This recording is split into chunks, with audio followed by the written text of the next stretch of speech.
आज हम हमारे पाठ्यक्रम की एक प्रसिद्ध कविता मारे जाएंगे इस कविता के बारे में उसका कथा सार संक्षेप में कविता का सार मैं संक्षेप में आपके सामने रखने वाला हूं। लेकिन इस कविता के सार को देखने के पहले हमें कवि का परिचय कर लेना भी जरूरी है।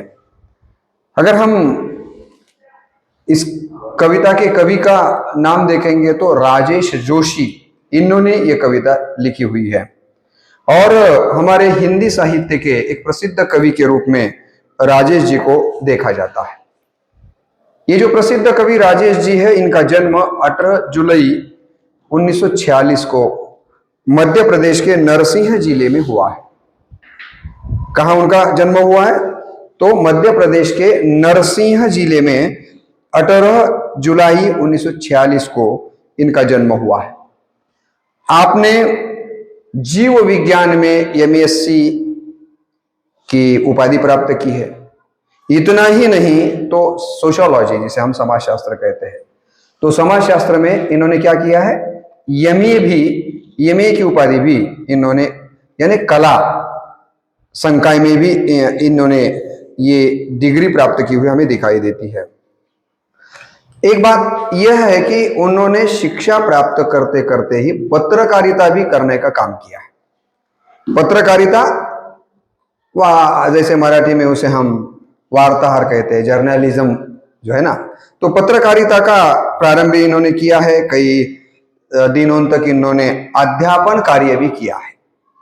अध्यापन का काम भी राजेश जी ने किया, वो हमें दिखाई देता है। इनकी जो रचनाएं हैं, यानी कौन सी रचनाएं इन्होंने रची है, इसके बारे में अगर हम देखना चाहते हैं तो जिनमें हम बता सकते हैं कि वातायन, लहर, पहल, धर्मयुग, साप्ताहिक हिंदुस्तान तथा सारिका आदि पत्र पत्रिकाओं में इनकी कई रचनाएं प्रकाशित होती हुए हमें दिखाई देती है। उनके अब तक 4 कविता संग्रह, कितने कविता संग्रह? 4 कविता संग्रह, 2 कहानी संग्रह, 4 कविता संग्रह हो गए हैं प्रकाशित, 2 कहानी संग्रह प्रकाशित हो चुके हैं और 4 नाटक छप चुके हैं। यानी नाट्य क्षेत्र में भी इनका लेखन हमें देखने को मिलता है। मायाकोवस्की और भर्तृहरि की कविताओं का इन्होंने अनुवाद करने का काम किया है, ट्रांसलेशन, क्योंकि अंग्रेजी का, रूसी का भाषाओं का ज्ञान भी राजेश जी को था और इसी कारण इन्होंने, आप देखेंगे कि रूसी भाषा में जो भी अच्छा साहित्य है, अंग्रेजी में जो भी अच्छा साहित्य, उसका अनुवाद करने का काम भी किया हुआ हमें दिखाई देता है। उनका वैसे तो परिचय बहुत विस्तार से देखा जा सकता है, लेकिन हम उस परिचय में ज्यादा समय न गंवाते हुए मूल हम इस कविता का सार आज देखने वाले हैं। बहुत विस्तार न करते हुए संक्षेप में इस कविता का सार मैं आपको बताऊंगा और कविता का सार बताते समय मैं आपको एक एक उनकी कविता की पंक्तियों को हम पढ़कर उनका सार देखने वाले हैं। क्या कहते हैं कवि? जो इस पागल में शामिल नहीं होंगे मारे जाएंगे। इस समाज व्यवस्था के बारे में, वो वर्तमान समाज व्यवस्था के बारे में व्यंग्य करते हुए या वर्तमान समाज व्यवस्था की दशा और दिशा कैसी है इसे बताते हुए इस कविता का शीर्षक ही बताया गया है, मारे जाएंगे। कौन से लोग मारे जाएंगे? कौन से लोग मारे जाएंगे इस व्यवस्था में? तो वो कहते हैं कि जो पागलपन में शामिल नहीं होंगे उन्हें मार दिया जाएगा। कैसा है कि मैं पागल हूं तो आपको भी मेरे जैसा पागल होना चाहिए। मैं पागल हूं और आप अगर पागल नहीं बनेंगे तो आपको मैं क्या करूंगा? मार डालूंगा। तो समाज व्यवस्था का ये बहुत बड़ा दुख है। समाज व्यवस्था का ये बहुत बड़ा यहां पर इस पर व्यंग्य करते हुए कवि कहता है, कटघरे में खड़े कर दिए जाएंगे जो विरोध में बोलेंगे। किन लोगों को कटघरे में खड़ा कर दिया जाएगा? जो विरोध करेंगे। यानी हां में हां अगर आप मिलाते रहेंगे, बराबर है, चाहे गलत हो, कैसा भी हो, मैं कहता हूं ना, आपको वैसा सुनना है। मैं गलत रास्ते पर चल रहा हूं, आपको भी मेरे रास्ते पर मेरे साथ चलना है।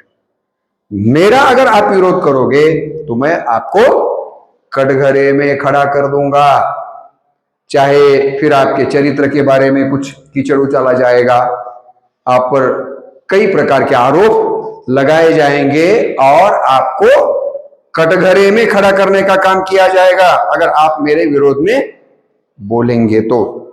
कटघरे में खड़े कर दिए जाएंगे जो विरोध में बोलेंगे, जो सच सच बोलेंगे उनको मार दिया जाएगा।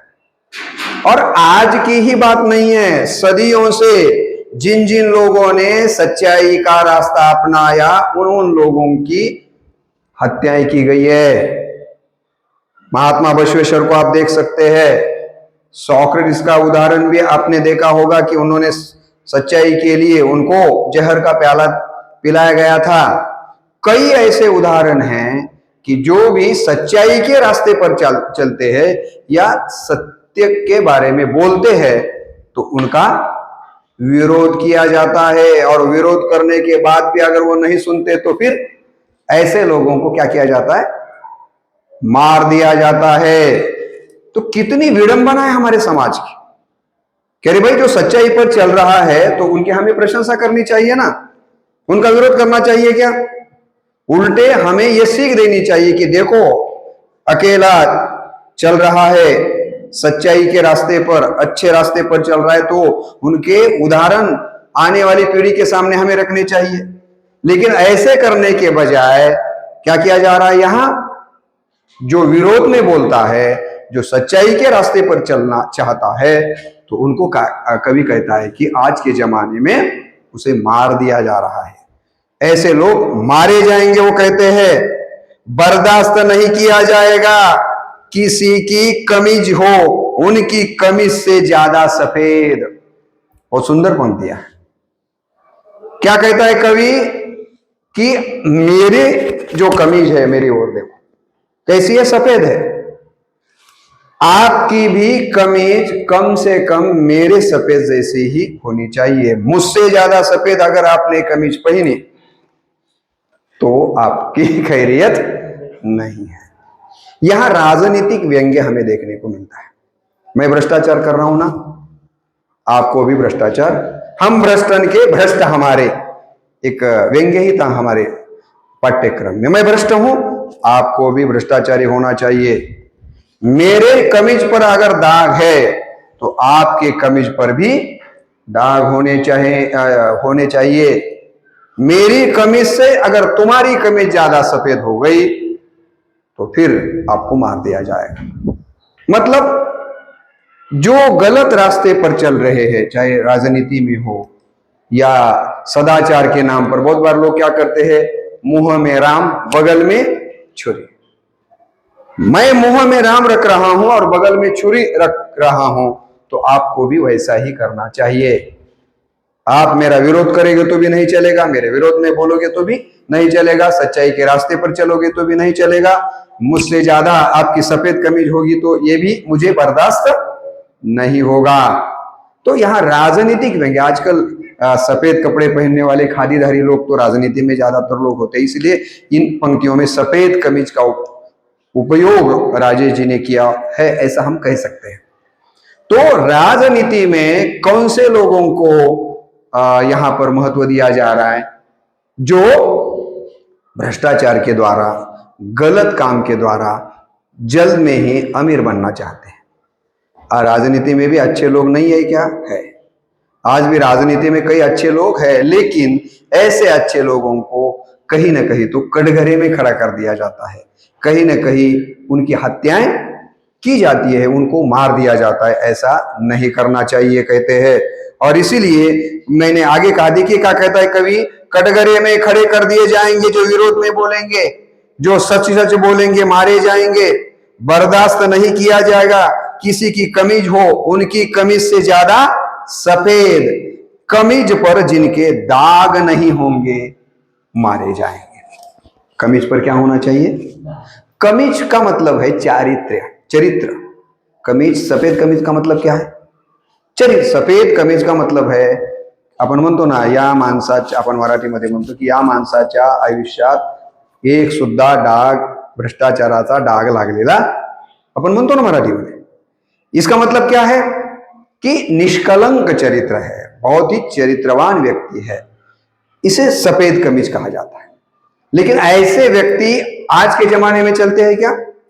नहीं है. कमीज पर दाग होना ही चाहिए, चाहे भ्रष्टाचार का हो, अनैतिकता का हो, हिंसाचार का हो, जो भी हो, लेकिन दाग जिनके कमीज पर सफेद नहीं है उनको ये व्यवस्था मार डालेगी, और जिनके कमीज पर दाग है तो फिर उनको कैसा समझा जाएगा कि अरे ये तो मेरे जैसा ही है, चलो ये रह गया तो भी चलेगा. तो ये बात यहाँ कवि कुछ पंक्तियों के द्वारा हमारे सामने रखना चाहता है.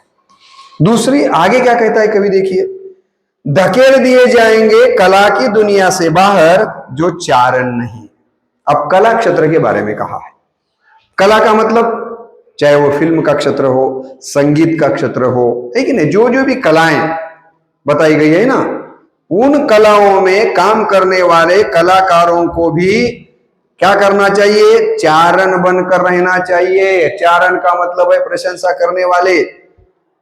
एक जमाने में राजा के दरबार में चारण लोग रखे जाते थे. क्या करते थे? वो राजा की प्रशंसा करते थे. चाहे वो राजा कितना भी गलत काम करे तो उसकी गलतियां गिननी नहीं है, उल्टे कहना है कि राजा जी आप तो ईश्वर के अवतार है, आपके जैसा इस दुनिया में दूसरा कोई पैदा ही नहीं हुआ है. संस्कृत में एक श्लोक है, एक गधा और ऊंट दोनों एक दूसरों से मिल गए. गधे ने ऊंट की ओर देखा और कहा अहो रूपम. क्या कहा गधे ने? तुम्हारा रूप कितना सुंदर है. ऊंट का इतना सुंदर रूप होता है क्या? और ऊंट ने गधे को कहा अहो ध्वनि, तुम्हारे आवाज कितनी अच्छी है. अब गधे की आवाज सुंदर है. तो जमाने में कैसा चल रहा है? ऊंट और गधे के जैसा चल रहा है कि तुम मेरे बारे में प्रशंसा करो, मैं तुम्हारे बारे में प्रशंसा करूंगा. चारण का मतलब है जो भी कुछ है साहित्यकार का, कलाकार का मुख्य उद्देश्य क्या होना चाहिए? जो समाज में वास्तव में चल रहा है उस जैसे साहित्य को समाज का दर्पण कहा जाता है ना. दर्पण क्या करता है? जैसा है वैसा दिखाने का काम करता है दर्पण.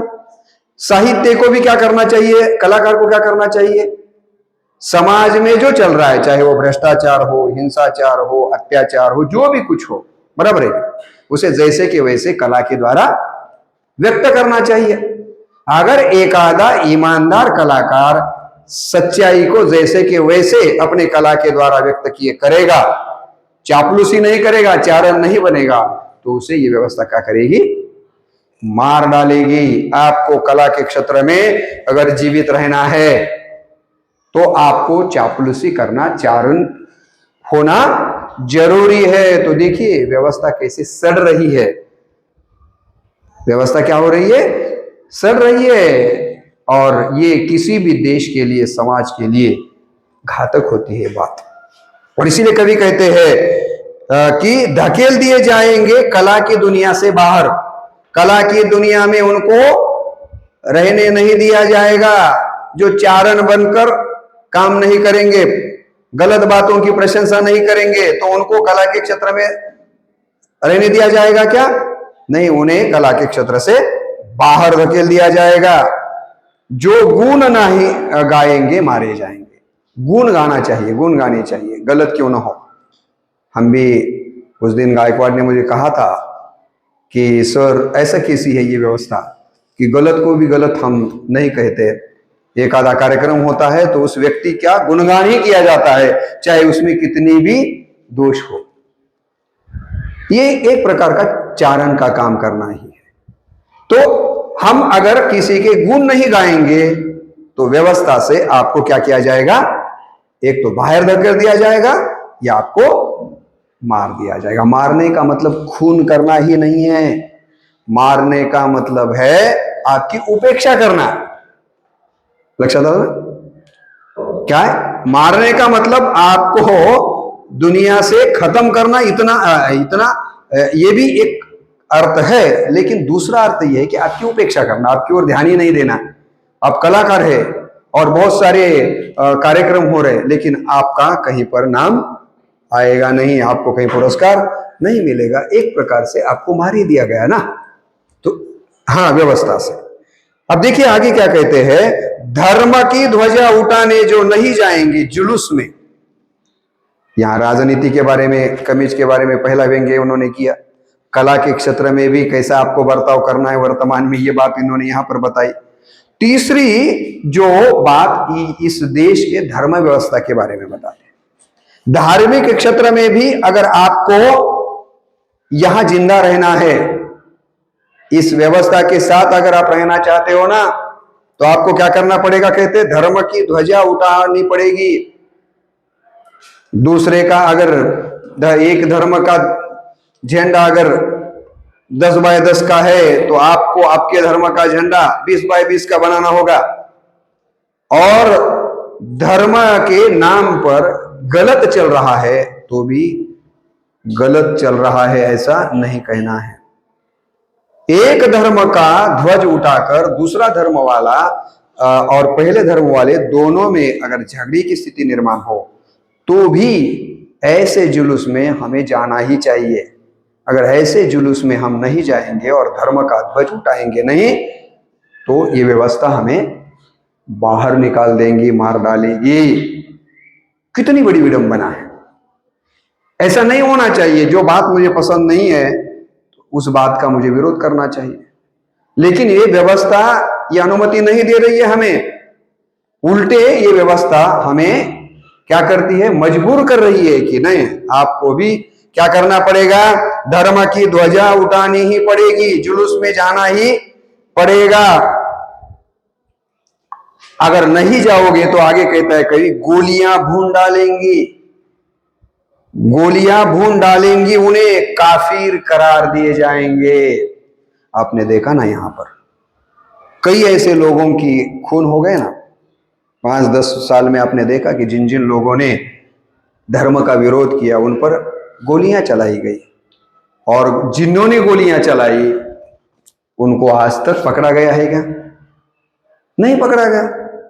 आप भी अगर इस धर्म के इस जुलूस में शामिल नहीं होंगे, आपको मालूम है अंधश्रद्धा निर्मूलन में काम करने वाले, अब मुझे नाम 2-3 भी नाम मालूम है। आपने नरेंद्र दाभोलकर जी है कि नहीं, और है नाम कोई मालूम?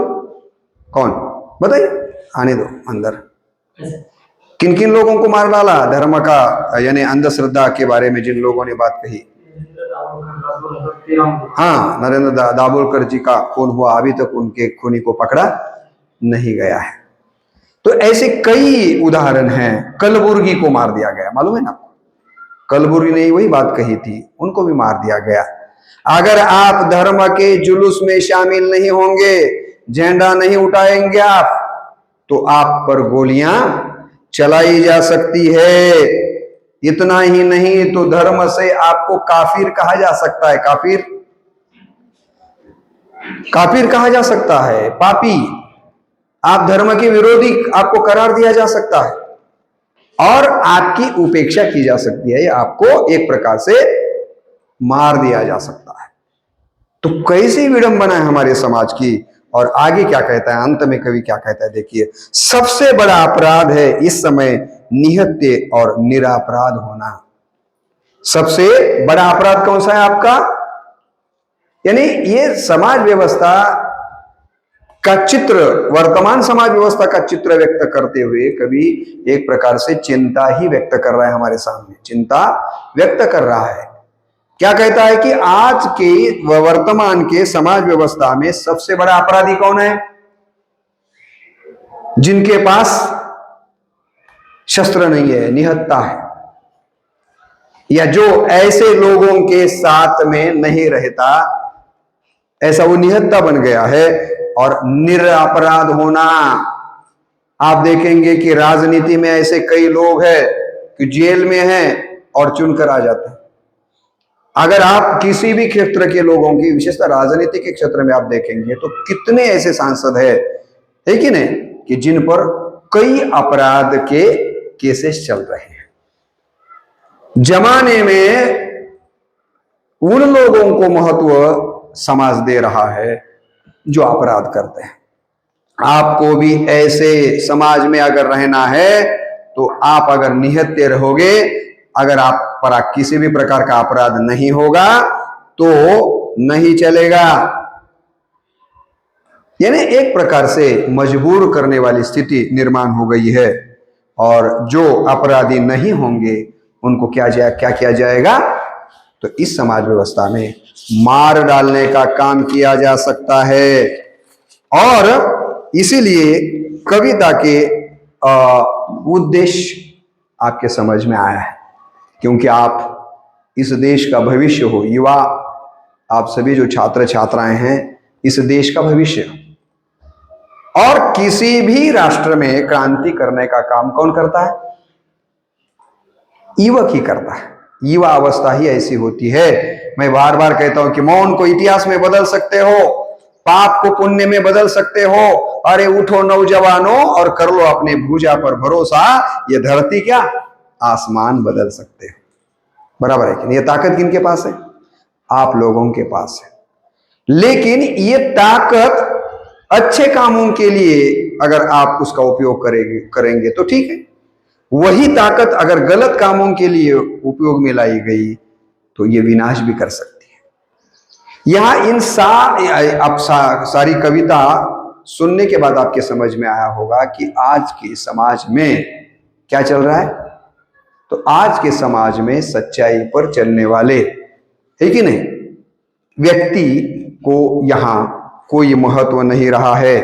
विरोध में बोलना, सच बोलना, किसी का चरित्रवान होना, चापलूसी न करना, धर्म की ध्वजा को न उठाना, ये सब आज के समाज व्यवस्था में दोष माने जा रहे हैं। कौन सा व्यक्ति दोषी आज समाज में माना जा रहा है? वैसे तो उसे दोषी नहीं मानना चाहिए, वो तो चरित्रवान व्यक्ति मान लेना चाहिए ऐसे लोगों को, लेकिन अब चश्मा ही बदल गया है।